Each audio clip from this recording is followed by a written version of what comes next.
Acid attackers जो है वो हुए हैं और 99% एसिड अटैकर्स जो है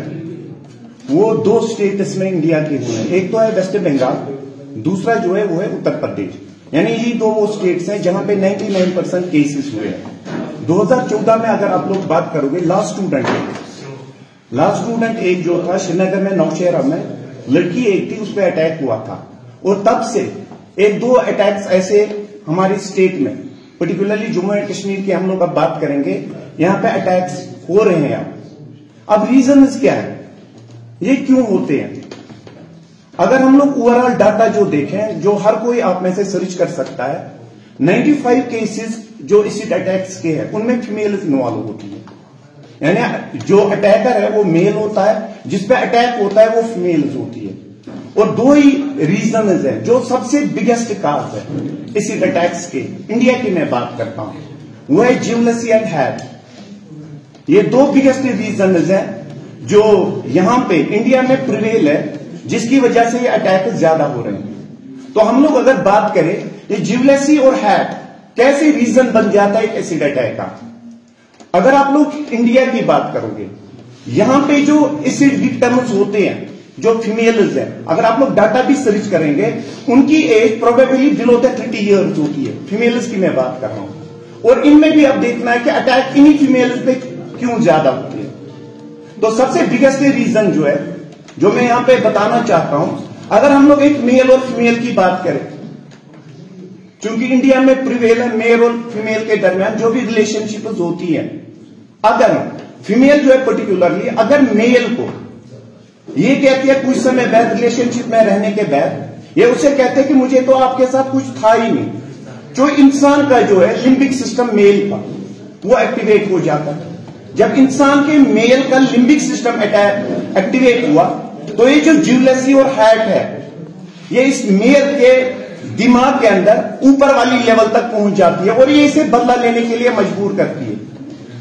तो इंसान सोचता है कि इसने तो मेरे साथ गलत किया, तो ये जो लिम्बिक सिस्टम है ये कहता है कि मैं इसकी जिंदगी ही बिगाड़ दूंगा, मार तो नहीं दूंगा, और ये एसिड ले लेता। एसिड जब ये ले लेता है तो इस फीमेल को अपना शिकार बना देता है। तो उसके बाद अगर हम लोग दूसरा रीजन देखें कि कौन सा बिगेस्ट रीजन है इस रिलेशनशिप के बाद, अगर एक मेल और फीमेल की शादी हुई है तो इनके बीच में अनबन हुई है,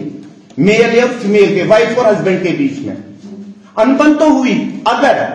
मेल जो है, अभी मैं बात कर रहा था क्योंकि आप सभी यहां पे मोस्ट ऑफ द स्टूडेंट जो है साइंस स्टूडेंट्स है, तो इनकी अगर हम लोग बात करें, इन सबको इजीली पता होगा कि लिम्बिक सिस्टम अगर किसी भी चीज की वजह से अटैक जो एक्टिवेट हुआ, यानी जेलसी और हैट,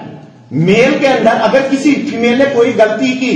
तो मेल का जो लिम्बिक सिस्टम है, अगेन मैं कहता हूं यहां पे एक्टिवेट हुआ तो वो बदला लेने की कोशिश करता है। अब हस्बैंड एक सोचता है कि फीमेल ने मेरे साथ कुछ गलत किया, उसकी वाइफ ने, तो उसके दिमाग में ऑटोमेटिकली आ जाता है एसिड।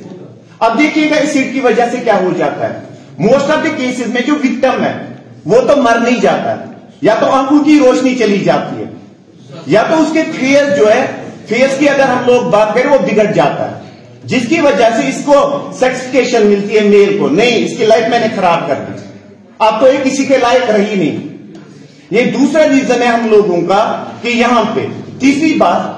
यहां पे तीसरा रीजन जो अटैक का है, एसिड अटैक का, जो मैंने पहले दो तक बताया, मैंने मोस्ट ऑफ द टाइम कहा कि जो अटैकर्स में जो ज्यादातर इन्वॉल्व होते हैं, अटैकर मेल होता है और जो विक्टिम होती है वो फीमेल होती है। तो तीसरा रीजन जो है, यहां पे बहुत सारे अटैकर्स, एसिड अटैकर्स इसलिए हो जाते हैं ताकि कोई ग्रुप अगर हम लोग ले लें,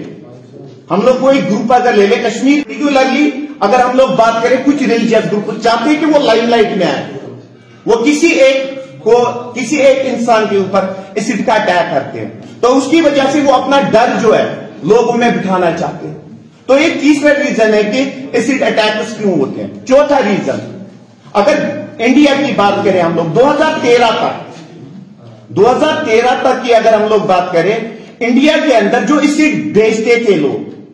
किसी के पास कोई रिकॉर्ड नहीं था। फिर सुप्रीम कोर्ट ने कॉग्निजेंस ले ली कि 2013 के बाद जितने भी लोग एसिड के कारोबार के साथ related, even schools, colleges, labours, shopkeepers या factory owners, they have to keep the record कि उन्होंने एसिड अगर इस्तेमाल किया है कितना किया है, इलीगली तो यूज तो नहीं ना हो रहा है। यानी यहां पे 2013 तक जो भी एसिड था वो इजीली अवेलेबल था, कोई भी ला सकता था, चाहे वो पर्टिकुलरली 2 एसिड ज्यादातर इस्तेमाल होते थे। एक तो होता था किंग ऑफ एसिड जिसे आप लोग सल्फ्यूरिक एसिड कहते हो, या तो हम लोग नाइट्रिक एसिड का हम लोग नहीं जो करते थे नाइट्रिक एसिड का इस्तेमाल करते थे। 2 ही एसिड ज्यादातर इस्तेमाल होती है क्योंकि ये इजीली डिहाइड्रेशन करवाते हैं, जिसकी वजह से विक्टिम जो है शिकार बन जाता है। यानी तीसरा रीजन जो इजीली जो अवेलेबल था यहाँ पे सल्फ्यूरिक एसिड और नाइट्रिक एसिड किसी को भी दिया जाता था, कोई भी खरीद सकता था और किसी के लिए भी गलत तरीके के लिए वो इस्तेमाल कर सकता था। लेकिन 2013 के बाद जब केसेस बढ़ गए तो सुप्रीम कोर्ट ने इसकी कॉग्निजेंस ले ली और उसके बाद क्या हुआ, उसके बाद इस पे अब कदम लग गई है। चौथी बात जिसके लिए मैं TLSC जो हमारी है बीरवा की तहसील लीगल सर्विसेज जो है इनका शुक्रगुजार हूं, क्योंकि यही हम लोगों को अब बताएंगे कि अगर कोई विक्टिम है या कोई किसी इंसान को क्या करता है, इसको धमकी दे देता है कि आपने अगर मेरी बात नहीं मानी तो मैं एसिड अटैक आप पे करवाऊंगा, आपकी जिंदगी तबाह कर दूंगा। तो कानूनी पहलू हम लोग इनसे सुनेंगे आज। और एक बात बता दें आप लोगों को, मोस्ट ऑफ द टाइम अगर हम लोग देखें यहां पे क्या होता था पहले